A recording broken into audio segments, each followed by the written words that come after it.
Hi friends, I want to start with a story. It's 6:45 in the morning, you're walking into your shift, you've got your coffee in hand, you've got your scrubs on, your badge is clipped. On the outside, you're ready to go. But on the inside, you are running on fumes. Your chest feels heavy, your brain feels foggy, and you are wondering how you are going to make it another 12 hours.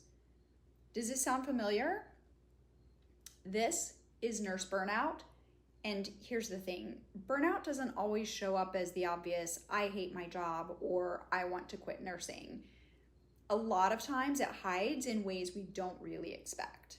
So today I want to share with you 5 hidden signs of nurse burnout. I'm also going to give you some practical strategies. These strategies are rooted in psychology, they are rooted in nervous system science, and they're rooted in faith. These are some things that I want to share with you that can help you begin to heal. Because my hope is that by the end of our time together, you're going to walk away with 2 things. You're going to walk away with relief, knowing you're not alone and you're not broken, because you are not alone and you are not broken. And 2, I want to give you some tools. I just want to give you some simple steps you can begin using today to start restoring yourself. So let's dig into the material. Let's start with the first hidden sign, which is emotional numbness. Picture this. Patient codes, family is sobbing, alarms are going off, and you feel nothing. Not stress, not sadness, not even compassion. You're just blank. Now, sometimes we think of this as we're being strong, but the truth is it's not resilience. This is emotional blunting. It is your nervous system saying, you have felt too much, I'm shutting you down so you can keep functioning. In psychology, we call this a protective response. In internal family systems therapy, we'd say a protector part is stepping in, and what it's trying to do is it's trying to guard you from overwhelm, which feels like it should be a good thing, but can be pretty dangerous. And why is it dangerous? Because if this continues, it disconnects you from your patients, from your coworkers, it even disconnects you from yourself. And over time, that disconnection can slide into depression or deep compassion fatigue or even anxiety. So how do we start to heal? We're going to start off small. Start off with, at the end of each shift, take 1 minute. You can do anything for a minute. Write it down, 3 emotions you noticed, even if they're small. Things like tired, frustrated, relieved, hopeful. When you name that emotion, it starts to thaw out what burnout has frozen. Another one, place your hand over your heart. Take a slow, deep breath and ask yourself quietly, what am I feeling right now? This simple practice brings you back into connection, and you may hear some of those things that you didn't realize before. So let's pause for just 20 seconds or just a few seconds. Close your eyes if you'd like. Name 1 word for how you're feeling right now. And you can pause the video to do this. That's the beginning of healing. Let's go over sign number 2. Sign number 2, the second hidden sign, is cynicism creeping in. When you first started nursing, you probably felt hopeful, driven by purpose. But then the thoughts start creeping in. Patients are so needy. Families are so ungrateful. This place will never change. That creeping cynicism, that is burnout speaking. It is exhaustion wearing the mask of negativity. So why does this happen? Our brains have what's called a negativity bias. It scans for danger and problems. When you add chronic stress, it becomes a default mode. But cynicism has a cost. It robs us of meaning. It makes every shift feel heavier. Now, how do we heal cynicism? We heal cynicism by reconnecting with our meaning. You can start a meaning journal. Once a week, write down one patient interaction that reminded you of why you became a nurse. Maybe it's a smile, maybe it was a thank you, maybe it was just holding someone's hand, maybe it was an amazing thing that you did for a patient. Another thing, you can reframe your tasks. So giving out your meds, that's not just a task, that is preserving someone's dignity. When we are charting, we are telling someone's story. Now, faith can also play a role here. Prayer, gratitude practices, reflecting on your calling, that can remind you that your work is holy. It matters. Now, I want you to take a second, think of one patient maybe years ago who changed you. Hold their face in your mind. That is your why. That is why you got into nursing. Moving on to sign number 3. Sign number 3, you are wired, bing, but so tired. You've just finished a brutal 12-hour shift. You are exhausted. You lay down in bed, but your mind, it's racing. You're scrolling TikTok, you're staring at the ceiling at 2 a.m.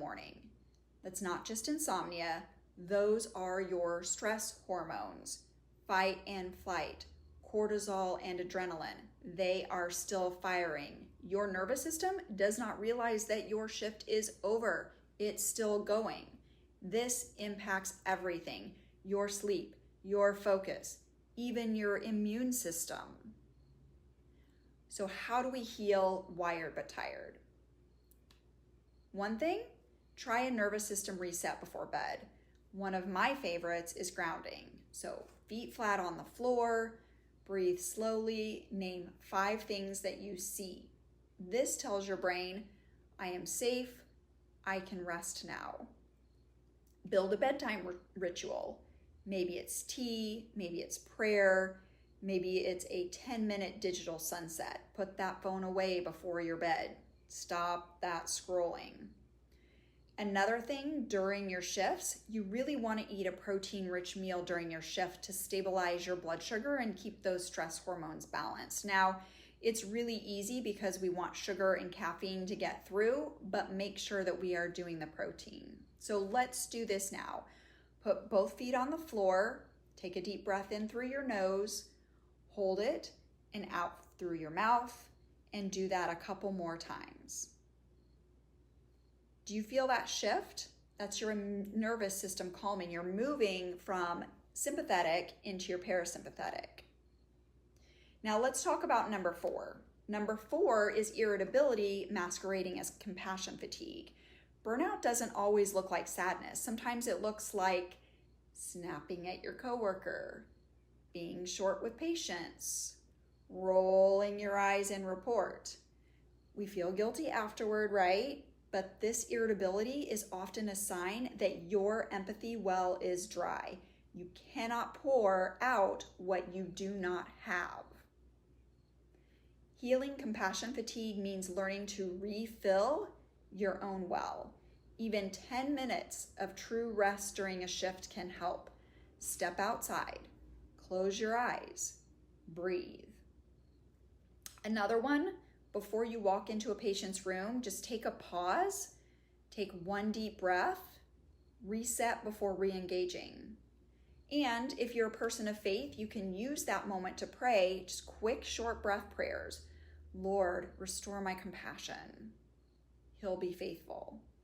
Now, I want you to think back to a moment recently when you felt irritable. Now, instead of seeing it as a failure, see it as a signal.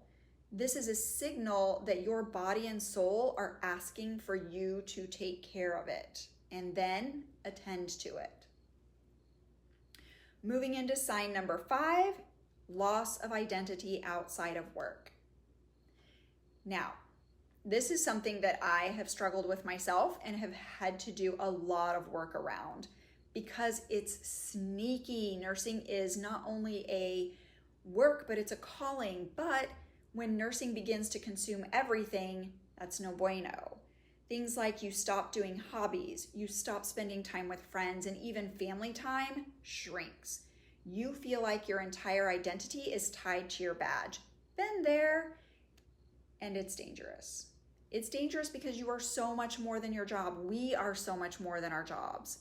Healing means reclaiming our identity.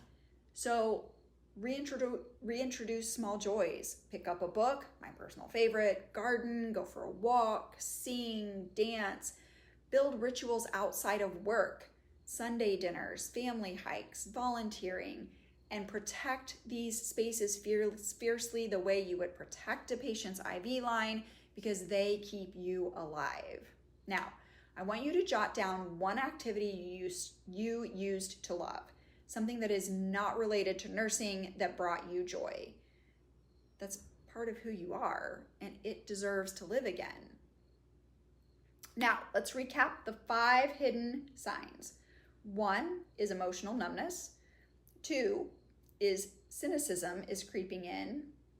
3, you are wired but tired. 4 is irritability masking compassion fatigue. 5 is losing yourself outside of work. If you recognize yourself in any of these, I want you to know you are not weak. You are human. These are not character flaws. They are the natural results of chronic stress. And the good news, healing is possible.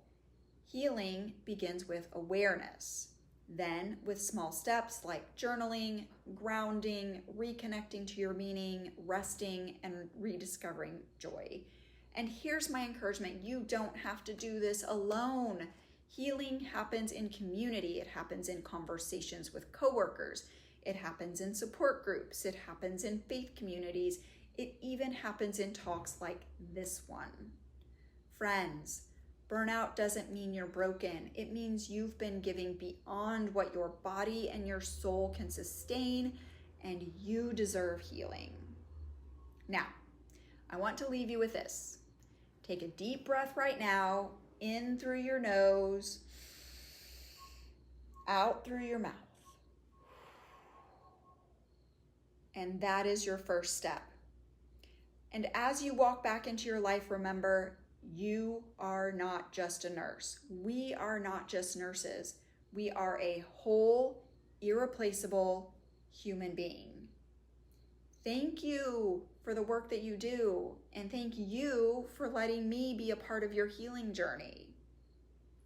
Now, if you would like my free Calm the Chaos Reset Guide, comment chaos and I'll send you the link. And if you would like to work with me one-on-one, shoot me a comment, shoot me a message, or head over to www.theneuroelite.com. Thanks for watching, and I'll see you on the next one.